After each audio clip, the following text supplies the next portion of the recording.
అటువలే మారు మనసు అక్కరలేని 99 మంది నీతిమంతుల విషయమై కలుగు సంతోషము కంటే మారు మనసు పొందు ఒక్క పాపి విషయమై పరలోకమందు ఎక్కువ సంతోషం కలుగును. రెండు విషయాలు ఇక్కడ వ్రాయబడ్డాయి. ఒకటి, 99 మంది ఉన్నారు. వాళ్ళు ఏంటంటే వాళ్ళు మారటానికి ఇష్టపడని వాళ్ళు. రెండో గ్రూప్ ఏంటంటే మారటానికి ఇష్టపడేవాళ్ళు. ఎవరు ఎక్కువ ఉన్నారు? మారటానికి ఇష్టపడే వాళ్ళు ఒక్కడే ఉన్నాడు. మారటానికి ఇష్టపడని వాళ్ళు 99 మంది ఉన్నారు. ఇప్పుడు దేవునికి ఎవరు కావాలి? ఒక్కడా 99?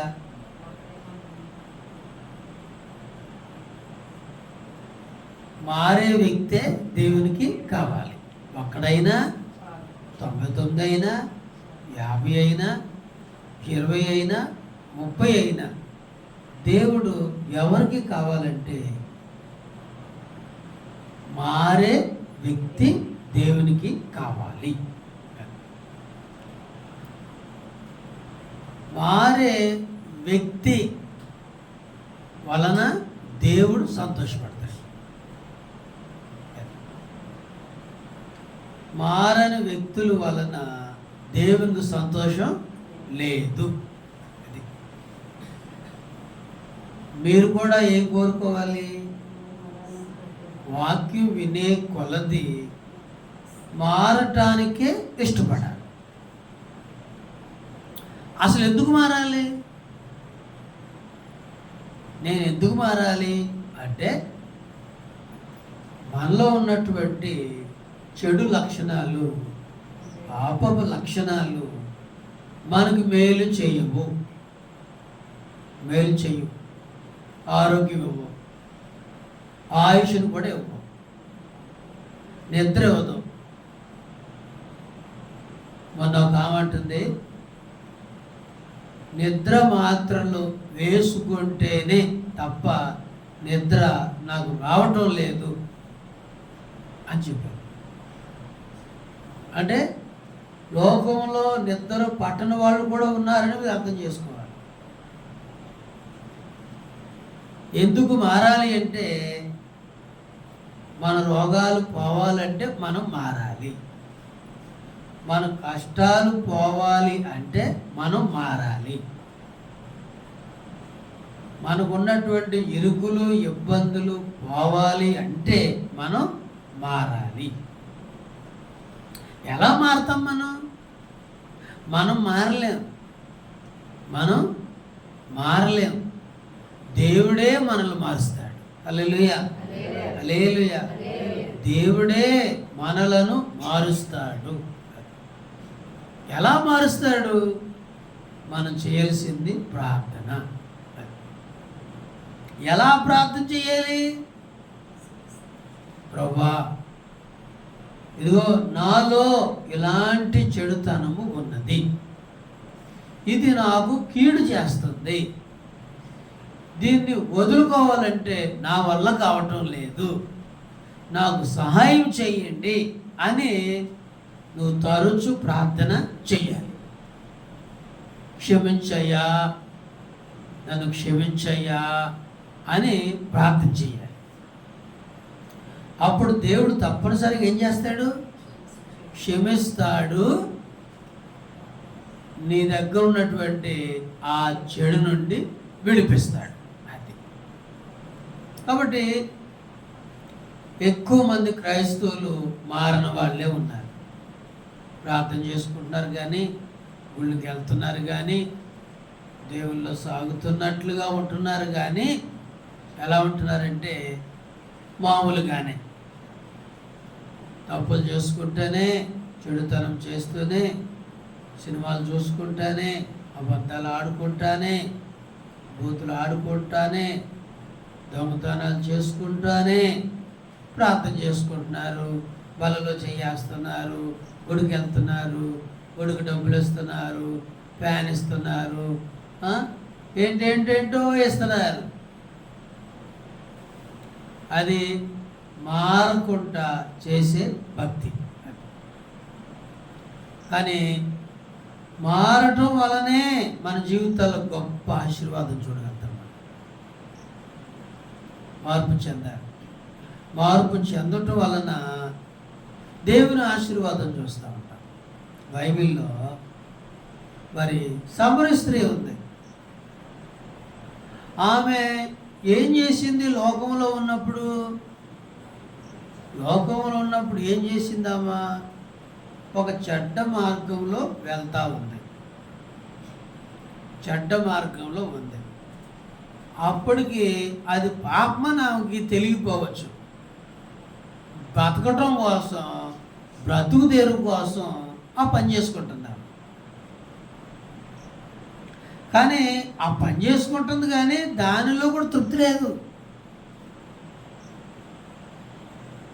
ఏదో బ్రతకటానికి చేసుకుంటుందే తప్ప దాంట్లో తృప్తి లేదు, సంతోషం లేదు, గౌరవం లేదు, మర్యాద లేదు. ఊరిలో ఎవరు కూడా ఆమెను పెద్దగా ప్రేమించేవాళ్ళు లేరు. అది మరి ప్రభు ఆమె దగ్గరికి వచ్చినప్పుడు, ఆమెతో మాట్లాడినప్పుడు దేవుడు అన్నాడు, నీకు జీవజలం ఇస్తాను అన్నాడు. సరే ఇవ్వు ప్రభువా అంది. అప్పుడు దేవుడు అన్నాడు, నువ్వు మొదట వెళ్ళి నీ భర్తను తీసుకురా అన్నాడు. నాకు భర్త లేడయ్యా అంది. నువ్వు నిజమే చెప్పావు, నీకు అసలు భర్త అనేవాడు లేడు, కానీ నీకు 5 భర్తలు ఉన్నారని చెప్పాడు. అప్పుడు ఆమె ఆశ్చర్యపోయింది. ఏంటి, నాకు భర్త లేడు అన్నాడు, నిజమే, నాకు అసలు భర్త లేడు, మరి నీకు 5 భర్తలు ఉన్నారు అన్నాడు, మరి ఇది ఎలా చెప్పాడు అని ఆమె గ్రహించుకుంది. నాతో మాట్లాడేవాడు దేవుడే, యేసయ్యే, మెస్సయ్యే అని తెలుసుకుని మరి ఆయన ఏం చెప్పాడంటే, నీకు 5 భర్తలు ఉన్నారు, వాళ్ళందరినీ విడిచిపెట్టేస్తే నేను నీకు జీవజలం ఇస్తాను, మంచి బ్రతికిస్తాను, తృప్తినిస్తాను, దీవిస్తాను, నేను ఆశీర్వదిస్తాను, నువ్వు హాయిగా ఉంటావు. మరి విడిచిపెట్టేయగలవా? నువ్వు విడిచిపెడతాకి నేను సహాయం చేస్తా. నువ్వు విడిచిపెడతాకి నేను నీకు సహాయం చేస్తా. నీ మనసును మార్చేస్తా, నీ హృదయాన్ని కూడా మార్చేస్తా, నీ ఆలోచన కూడా మార్చేస్తా. కానీ నీకు మారడానికి ఇష్టం ఉండాలిగా. అప్పుడు ఎలా ఉందంటే, అయ్యా బ్రతుకుతున్నానయ్యా చెడుతనంలో, కానీ సంతోషం లేదు కదా, దాంట్లో ఆనందం లేదు కదా, బాధే కదా, గౌరవం ఎక్కడ ఉందయ్యా దాంట్లో, మా ఊరిలో నన్ను చులకనగా చూస్తున్నారు కదా, నాకు గౌరవం లేదు, మర్యాద లేదు కదా. నువ్వు మారుతానంటే నేను మారిపోతాను, నువ్వు నాకు మంచి బ్రతికిస్తానంటే నేను మారిపోతాను, నాకు ఇష్టమే అని ఆమె ఇష్టపడి చెప్పింది. అందుకు యేసయ్య ఆమెని మార్చిపడేశాడు. హల్లెలూయా, హల్లెలూయా. ఇది మార్పు అంటే ఆడవాళ్ళే కానీ మగవాళ్ళే కానీ ఎలా ఉంటున్నారు లోకంలో? భర్తలు, అసలు సమరయ స్త్రీకి భర్త లేడు కదా, కానీ ఇప్పుడు భర్తలు ఉంటున్నారు, కానీ ఏం చేస్తున్నారు? ఇంకో భర్త, ఇంకో భర్త, ఇంకో భర్త, ఇంకో భర్త, అనేక భర్తల్ని ఆశ్రయిస్తూ డబ్బులు సంపాదించుకున్న వాళ్ళు కొంతమంది, ఏదో పాపం కోసం ప్రాగులాడే వాళ్ళు కొంతమంది ఉంటున్నారు. ఇప్పుడు మరి అలాంటి చెడు జీవితము వలన నీకు ఆరోగ్యం వచ్చిద్దా? నీకేం దీవెన వచ్చిద్దా? ఇంట్లో తెలిస్తే భర్తకి తిరణమేగా, శరణమేగా, గొడవలేనా? ఈ గొడవలు ఎక్కువైతే మరణమేగా. భర్త భార్య చనిపోతారుగా. ఎన్ని సమస్యలు తెస్తుంది. అందుకే మారాలని దేవుని వాక్యం చెప్తుంది. అది మారాలి. హృదయంలో పాపం పెట్టుకుని ఎంత భక్తి చేసినా ఈ పాపం నిన్ను ఎక్కడో చోట ఏం చేస్తే పడేస్తుంది.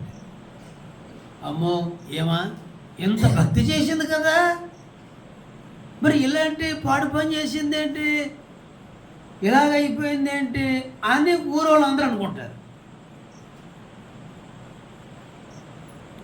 మనుషులందరినీ భక్తి చేస్తున్నాము అన్నట్టుగానే ప్రవర్తించవచ్చు, కానీ హృదయంలో దాచుకున్న చెడుతనం ఏం చేస్తే ఏదో ఒక రోజునాడు అప్పగించేస్తుంది, బయట పెట్టేస్తే అప్పుడు మనం అవమానం గురైపోతాం. కాబట్టి దేవుని సన్నిధికి వచ్చి మనము ఎలా ఉండాలంటే ప్రభా దీవించు, ప్రభా దీవించు అంటే దేవుడు దీవించేవాడేనా దీవించిన వాడా?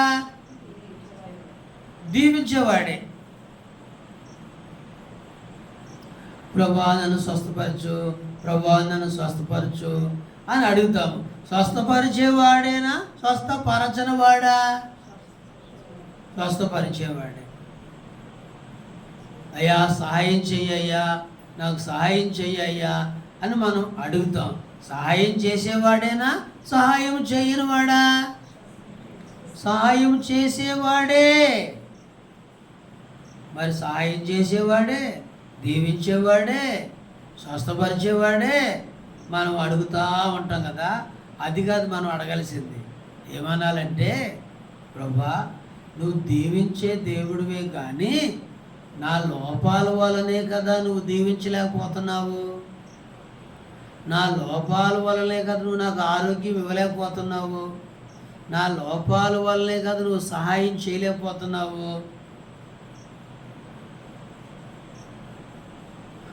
మన లోపమే, మన యొక్క దోషమే దేవునికి మనకేంటి అడ్డు. ఇప్పుడు మన హృదయంలో అడ్డు పెట్టుకుని దీవించయ్యా దీవించయ్యా దీవించే అడుగుతూ ఉన్నాం అనుకోండి, దేవుడు ఏమంటాడు అంత? నేను నన్ను దీవించాలనే చూస్తున్నా, కానీ నీ దగ్గర ఏముంచుకున్నా? చెడు ఉంచుకున్నా. మరి నేను ఎలా దీవించాలి? నువ్వు మారిపో, నేను దీవిస్తాను. మనిషి ఏమంటాడంటే నేను మారను, నన్ను దీవించాను. ఇట్లా ఏమవుతుంది? సంవత్సరాలు గడిచిపోతానే ఉంటున్నాయి. వయసు అయిపోయి జీవితం అయిపోయి ప్రాణం కూడా పోతూ ఉంటుంది. అందుకని దేవుని దగ్గర ఏం చేయాలి? ప్రభువా నా లోపం ఏంటో నాకు చెప్పయ్యా, నా చెడేంటో చెప్పయ్యా, నేను ఒప్పుకుంటానయ్యా, నేను క్షమాపణ అడుగుతానయ్యా, నన్ను క్షమించయ్యా, నన్ను రక్షించు, అప్పుడు దీవించు అని ప్రార్థన చేసుకోవాలి దేవుని సన్నిధిలో. అందుకనే లూకా సువార్తలో 18వ అధ్యాయంలో 2 వ్యక్తులు దేవాలయంకి వచ్చి ప్రార్థన చేస్తూ ఉన్నారు. ఏమని ప్రార్థన చేశారు వాళ్ళు చూడండి. లూకా సువార్త 18వ అధ్యాయము 2 వ్యక్తులు ప్రార్థన చేయడానికి వచ్చారు. 18:10 ప్రార్థన చేయుటకై 2 మనుషులు దేవాలయంకు వెళ్ళి, వారిలో ఒకడు పరిసయ్యుడు, ఒకడు సుంకరి. పరిసయ్యుడు సుంకరి. పరిసయ్యుడు ఏమని ప్రార్థన చేస్తున్నాడు? నేను గొప్ప అంటే అర్థం ఏంటి? ఈ గుడి నేనే కట్టాను, ఈ ప్యాన్ నేనే పెట్టాను,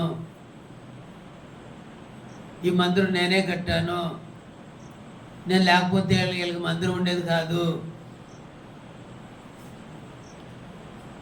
నేను భోజనాలు పెట్టకపోతే వీళ్ళకి భోజనమే ఉండదు. ఇలాంటి ప్రార్థన ఏ దీవెన తీసుకురాడు. అందుకనే పరిసయుడు ప్రార్థన యేసయ్య అంగీకరించాడు. మరి సుంకరు ప్రార్థన చేశాడు. సుంకరి ఏమని ప్రార్థన చేశాడు? సుంకరి చూడండి 13వ వచనం. అయితే సుంకరి దూరముగా నిల్చోండి, ఆకాశం వైపు కన్నులెత్తుటకైనను ధైర్యము చాలక రొమ్ము కొట్టుకొనుచు, దేవా పాపినైన నన్ను కరుణించమని పలికెను. ఏమని ప్రార్థన చేశాడు?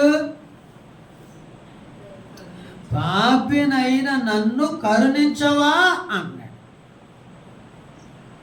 ఆ ప్రార్థన దేవునికి ఇష్టమయ్యింది. ఆ వ్యక్తిని నీతిమంతుడిగా మార్చాడు. గొళ్ళలోకి వచ్చి చాలామంది ప్రార్థనలు చేస్తున్నారు. అన్ని ప్రార్థనలకి జవాబులు రావు. నేను అది ఇచ్చా, నేను ఇది ఇచ్చా, నేను వచ్చేసా, నేను ఇచ్చేసా, నేను కూటమి పెట్టించా, నేను పాటలను తీసుకొచ్చా, నేను 50,000 ఇచ్చా, నేను 20,000 ఇచ్చా, నేను 10,000 ఇచ్చా చెప్పుకొని ప్రార్థనలు పెట్టి, ఇలాంటి ప్రార్థనల వలన దేవుడు నీతిమంతుడిగా చేయాలి. అందుకనే గుడికి వచ్చి సుంకర్ లాంటి ప్రార్థన ఉండాలి. ఏమని? ప్రభువా, నేను రోజు సినిమాలు చూస్తున్నాను అయ్యా, అయ్యా నన్ను క్షమించవా, క్షమించయ్యా, నాకు విడుదల పొందాలని ఉందయ్యా, మరి నన్ను విడిపించవా నాయనా.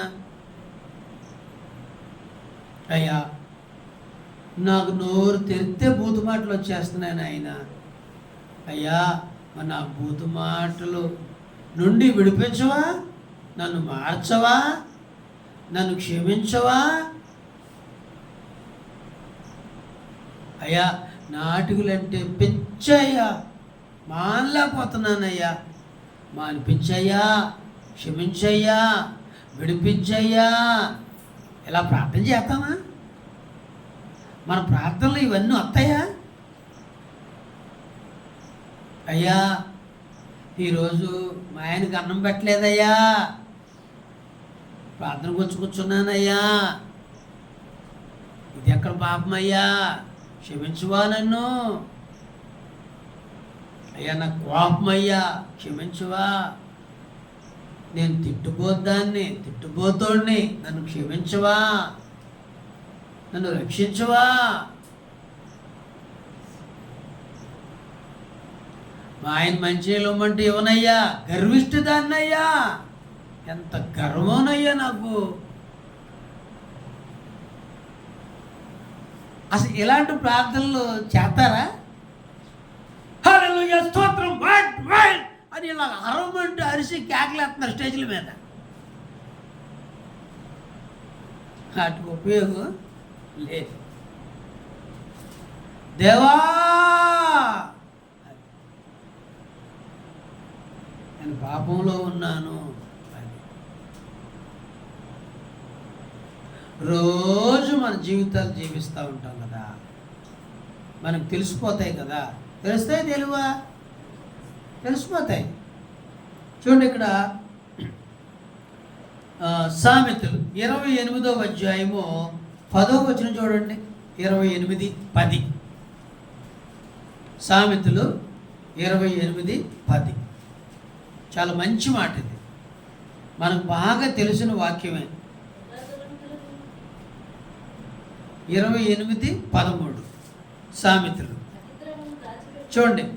అతిక్రమములు దాచిపెట్టువాడు వర్ధిల్లడు, వాటిని ఒప్పుకొని విడిచిపెట్టువాడు కనికరము పొందును. అది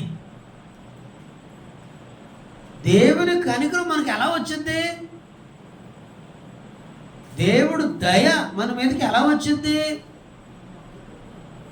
దేవుని యొక్క సన్నిధి మనం ఎలా అనుభవిస్తాము? చూడండి, మోషేతో దేవుడు ఏమన్నాడు? మోషే చెప్పులు విడుచు, ఇది పరిశుద్ధ స్థలం, చెప్పులు విడిచి రా అన్నాడు. అన్నాడు లేదా? అంటే మోషేతో దేవుడు మాట్లాడాలి అంటే ముందు ఏం విడిచిపెట్టమన్నాడు? చెప్పులు విడిచిపెట్టమన్నాడు. ఇప్పుడు చెప్పులు కాదు కదా, బూట్లు కూడా విడిచిపెడతలేదు. అవునా? బూట్లు కూడా విడిచిపెట్టరు.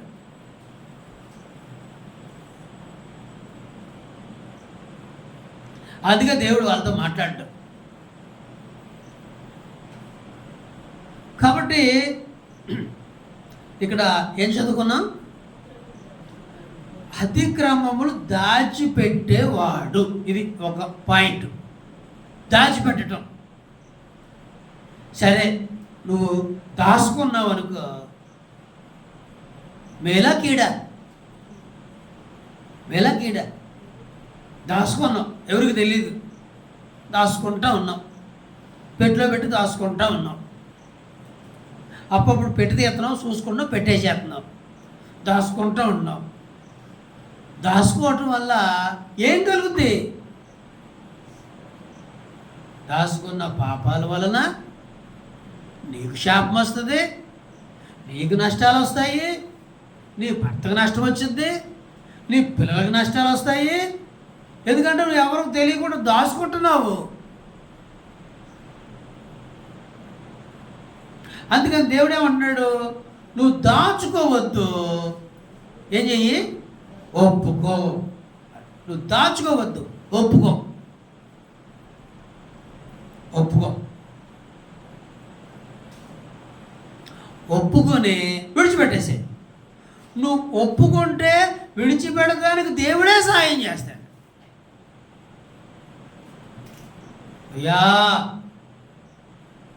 మా ఇంటి పక్కన నిమ్మ చెట్టు ఉంటే ఆ చెట్టుకి నిమ్మకాయలు కాస్తే నిమ్మకాయలు కోసుకొని దొంగిలించానయ్యా.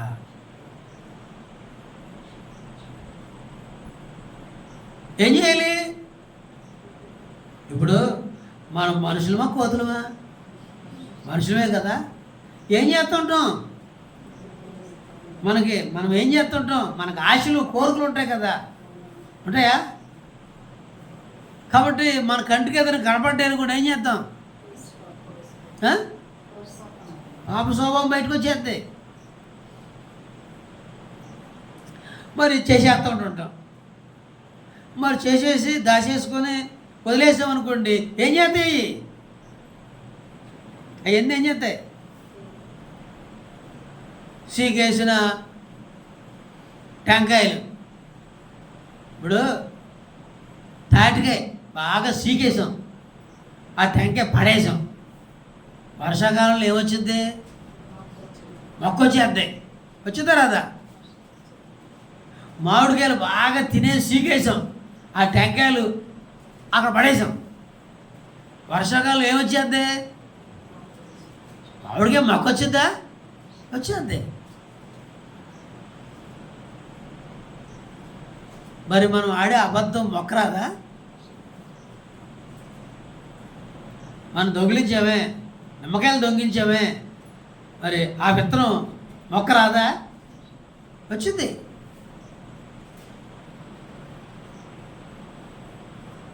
మనుషులు ఇలాగా విచ్చలవిడిగా పాపాలు చేసుకుంటున్నారు, సంతోషపడుతున్నారు. ఫలితాలు వచ్చేసరికి ఎడుతున్నారు. నాకు పిల్లలు పుట్టట్లేదు, ఎడుతున్నారు. నాకు కడుపులో నొప్పి, ఎడుతున్నారు. నా భర్త నాకు విడాకులు ఇచ్చేసాడు, ఎడుతున్నారు. మధ్యలో నా భర్త చచ్చిపోయాడు, అయ్యో నా బతికెలాగా అయిపోయింది, ఏడుతున్నారు.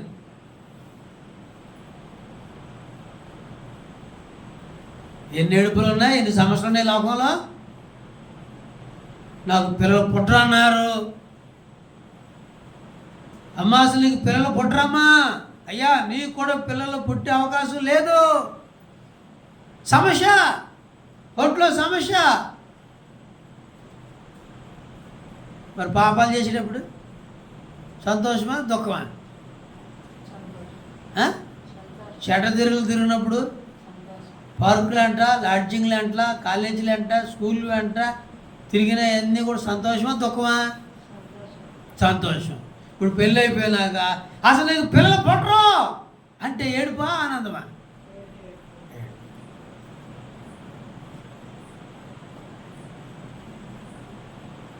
కాబట్టి మా కోళ్ళు వెళ్ళిపోయింది, ఏడుపు ఏడుపు. మా కోళ్ళు రానంటుంది, ఏడుపు. మా నా కొడుకు సంగతి ఏంటి, వీడు ఏమైపోతాడు, వీడి పరిస్థితి ఎట్లాగా, నేను బ్రతుకుండగానే ఈ కొడుకుని ఒక దారి చెయ్యాలి, వీడు ఏమైపోతాడు, ఒకవేళ చచ్చిపోతే వీడు ఏమైపోతాడు. బాధేనా? బాధేనా? దుఃఖమేనా? మనుషులు ఎలా ఉన్నారంటే ప్రార్థనకి వెళ్తున్నారు వస్తున్నారు, ప్రార్థనకి వెళ్తున్నారు వస్తున్నారు తప్ప సమస్యలు తీరడం కనపడతలేదు. సమస్య ఎలా తీరద్దంటే దేవుని దగ్గరికి వచ్చినా, మందిరాన్ని దగ్గరికి వచ్చినా నువ్వేం చేయాలంటే, ప్రభువా ఇదిగో మా కోడలు వెళ్ళిపోయింది, మేమేం పాపాలు చేసాం, నా కొడుకు ఏం పాపాలు చేశాడు, మా ఆయన ఏ పాపాలు చేశాడు, ప్రభువా దేవుని సన్నిధిలో పడి ఏడవాలి. అయ్యా అది ఉన్నప్పుడు దాన్ని కొట్టానయ్యా నేను, ఒప్పుకోవాలి. కోడలున్నప్పుడు తిట్టానయ్యా, ఒప్పుకోవాలి. అయ్యా నా కొడుకు దాన్ని ఏం చేశాడు, కొట్టాడయ్యా, ఒప్పుకోవాలి. ఊరక వెళ్ళిపోద్దా? ఊరక వెళ్ళిపోద్దా? చెప్పు, ఊరక వెళ్ళిపోద్దా? నువ్వు బాగా చూసుకుంటే ఎందుకు వెళ్తుంది? చెప్పు, బాగా చూసుకుంటే ఎందుకు వెళ్తుంది? కాబట్టి ఆడవాళ్ళు కేసులు ఏం పెడుతున్నారంటే మా అత్త టార్చర్ పెడుతుంది. అయ్యా మా అత్త మా ఆయన కలిసి ఇద్దరు ఏకమయ్యి నన్ను చంపాలని చూస్తున్నారు, ఇద్దరు కలిసి. నేను భయం వేసి వెళ్ళిపోయాను, బెదిరించారు నన్ను. అందుకని కొంతమంది కోడలు అడిగితే, అయ్యగారు నేను ఆ ఇంట్లోకి వెళ్తే నన్ను చంపేస్తారయ్యా, నేను వెళ్ళనయ్యా అంటే భయం వచ్చేసింది. భయం వచ్చేసిందంటే ఈ ఇంట్లో వాళ్ళు ఏం చేశారు, బెదిరించేశారు. నీ సంగతి వెళ్తాం, నువ్వు ఎట్ట బతుకుతో చూద్దాం, నీకు టీలో విషం పెట్టేస్తాను, నువ్వు నిద్రపోయినప్పుడు నీ పీక నొక్కేస్తాను, నీ పీడ వదిలిపోద్ది అన్న మాటలు బట్టేగా బెదిరిపోతారు ఎవరైనా. మరి ఇప్పుడు సమస్య తీరాలంటే ఊరికే గుళ్ళు చుట్టూ తిరిగితే సమస్యలు పోతాయా? గుడి చుట్టూ తిరిగితే. కొంతమంది ఎక్కడ ప్రార్థన అంటే అక్కడికి వెళ్ళిపోతారు. ఏం సోము, ఒక్క పాపాన్ని ఒప్పుకోవు, ఒక్క పాపాన్ని ఒప్పుకోవు. అక్కడ ప్రార్థన అంటే అక్కడికి, ఇక్కడ ప్రార్థన అంటే ఎక్కడికి. ఓ ప్రార్థన మీద ప్రార్థన, ప్రార్థన మీద ప్రార్థన అన్నట్టే ఉంటుంది తప్ప ఏది నీ సమస్య, ఏది నీ సమస్య ఎక్కడ తీరుతుంది?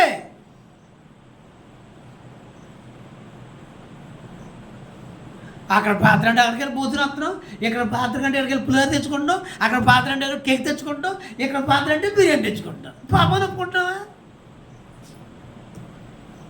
అందుకనే సమస్యలు తీరు. మరి మీకు ఎందుకు ఈ విషయాలు చెప్పేది? మీకు నిజాలు చెప్తున్నా, సత్యాలు చెప్తున్నా.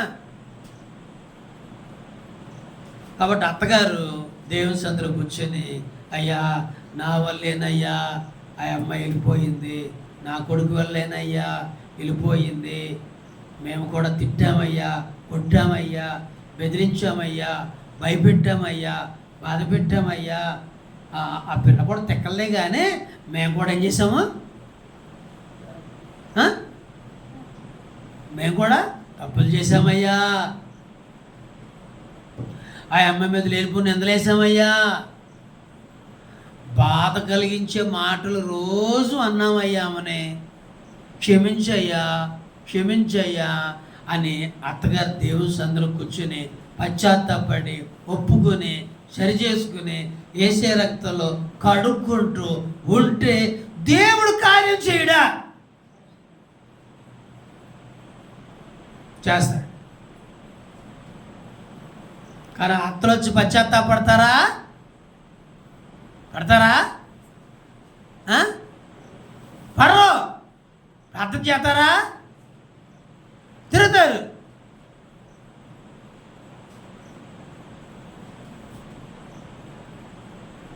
తప్పంతా దాందే. అవునా? అనే మాట ఏంటి? తప్పంతా దాందే. ఒకవేళ ఆ అమ్మాయి దగ్గరికి వెళ్ళామనుకోండి, ఆమె ఏమంటది? తప్పంతా ఆమె. ఇంతకీ ఎవరు తప్పు? ఇంతకీ ఎవరు తప్పు? ఆమె దగ్గరికి వెళ్తే వాళ్ళు అంటారు, వీళ్ళ దగ్గరికి వెళ్తే ఏమంటారు? మరి ఎవరు తప్పులు చేసింది? మీ ఇద్దరు విడిపోవటానికి ఎవరు తప్పులు చేశారు? పక్కోళ్ళ? మీ ఇద్దరు ఏం చేసుకోలేదా? కాబట్టి ఆడలు కూడా, కోడల్స్ కూడా ఏం చేసుకోవాలంటే, అయ్యా నా భర్త నన్ను బాగా చూసుకోవటం లేదు, నా పాపాలే కదా కారణం, నేను ఇలాంటి పనులు చేస్తుంటే ఆయన చూశాడు, చూడటం ఆయన మనసు ఇరిగిపోయింది, నాతో మాట్లాడట్లేదు, నన్ను చూడట్లేదు, నన్ను పట్టించుకోవట్లేదు, ఏదో బతుకుతున్నామని పేరు కానీ నేను ఏమి చేయట్లేదు, ఇది నా ప్రవర్తనే కదా, నన్ను క్షమించవా నువ్వు. దాచిపెట్టుకుందామా ఒప్పుకుందామా? దాచిపెట్టుకుందాం ఒప్పుకుందామా? ఒప్పుకోకుండా దాచిపెట్టుకుని రకరకాల రోగాలతో వస్తున్నారు మనిషి. దాచుకుని గుండెల్లో దాచుకుని గుండె ఏమైపోతుందమ్మా? గుండె ఏమైపోతుంది? ఇప్పుడు డ్రైనేజ్లో చెత్త పడింది అనుకో, నీళ్ళు వెళ్తాయా అయిపోతాయా? అయిపోతాయా? అయిపోతాయి. ఇప్పుడు హృదయం లప్ డబ్ లప్ డబ్ కొట్టుకుంటూ ఉండాలి. ఇప్పుడు పాపాలన్నీ అడ్డుపడిపోయినాయి అనుకోండి, కొట్టుకుంటుందా? అయిపోద్దా? అయిపోద్ది. డ్రైనేజీలో చెత్త అడ్డపడి ఎట్లాగ నీరు ఆగిపోతున్నాయో, గుండెల్లో అనేకమైన చెడుతనాలు పెట్టుకుని గుండె ఏమైపోతుంది? ఆగిపోతుంది. మీరు అర్థం చేసుకోండి. దాచుకోవటం బాగుంటుందా? ఒప్పుకొని విడిచిపెడతాం బాగుంటుందా? హృదయంలో ఉన్నాయన్నీ ఒప్పుకొని విడిచిపెట్టేసుకుంటే ఎంత ఆరోగ్యం ఇస్తాడు దేవుడు, ఎంత శాంతి ఇస్తాడు. సంవత్సరాలు సంవత్సరాలు దాచుకుంటారు కొంతమంది, బయట పెట్టరు, ఉపయోగం లేదు. ఎన్ని దాచుకుంటామో అంత నష్టం. ఎవరికి తెలియకుంటే ఎన్ని చేస్తామో అంతా కష్టమే. దేవుని సన్నిధికి వచ్చి, ప్రభా ప్రభా వాక్యం ద్వారా నాతో మాట్లాడయ్యా, నా లోపం ఏంటో చూపించయ్యా, నా దోషం ఏంటో చూపించయ్యా, నేనేం చేసుకుంటాను? ఒప్పుకుంటానయ్యా అని అడగాలి దేవుడు. అప్పుడు దేవుడు ఏం చేస్తాడు? అనేకమైన విషయాలు నీకు చూపిస్తాడు, మర్చిపోయిన చూపిస్తాడు. వయసులో ఉన్నవి, పెళ్ళి కానప్పుడు, పెళ్ళి అయిన తర్వాత, యవ్వన కాలంలో ఉన్నప్పుడు, చిన్న పిల్లవాడుగా ఉన్నప్పుడు, నీ ఊహ వచ్చిన దగ్గర నుంచి అన్ని జ్ఞాపకం చేస్తాడు, ఒప్పిస్తాడు, నిన్ను కడిగేస్తాడు, నిన్ను దీవెనకరంగా మార్చేస్తాడు. అందుకనే ప్రార్థన చేయమంటే ఏం చేయాలి? మనం పరిచయలా చేయాలా, సుంకర్లా చేయాలా? సుంకర్లా. ప్రభా, నేను యోగ్యుణ్ణి కాదయ్యా, నీ సన్నిధిలో ఉంటాను కూడా యోగ్యుని కాదయ్య. ఎంతో భయంకరంగా తిరిగింది అది నేను, కానీ నీ కృప ద్వారా గుళ్ళో కూర్చున్నానయ్యా. యోగ్యులు కాకపోయినా పిలిచావయ్యా, రక్షణ ఇచ్చావయ్యా అని. హల్లెలూయా, హల్లెలూయా. రక్షణ అంటే ఏంటి? రక్షణ అంటే మన జీవితంలో, మన హృదయంలో ఉన్న చెడుతనం మీద జయం రావటం. ఇదే అంటే ఒక్కొక్కటి ఒక్కొక్కటి ఒక్కొక్కటి ఒక్కొక్కటి ఒక్కొక్కటి ఒక్కొక్కటి మనలో ఉన్నవన్నీ కూడా ఏమైపోవాలి? తొలగిపోవాలి.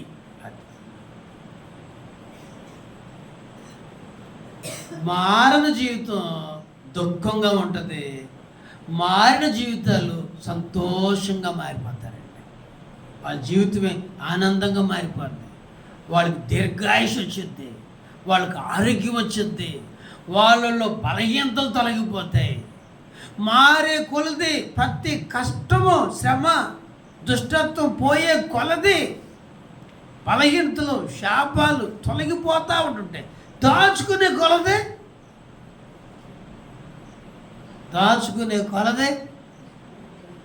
రోగమే, దాచే కొలది రోగమే.